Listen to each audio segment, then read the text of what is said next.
بسم اللہ الرحمن الرحیم۔ ایک بار سیدہ اما فاطمہ رضی اللہ تعالیٰ عنہ کو بخار آ گیا۔ رات انہوں نے سخت بے چینی اور مشکل سے کاٹی۔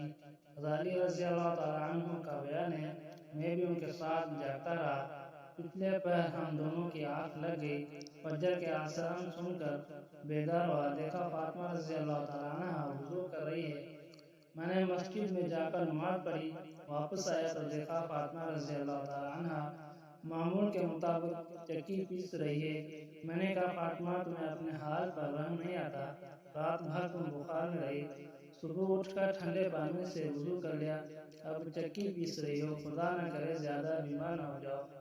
یہ اما فاطمہ رضی اللہ تعالیٰ عنہ کی تھی زندگی۔ بیمار تھی لیکن گھر کا کام کیا اور نماز کو نہیں چھوڑا۔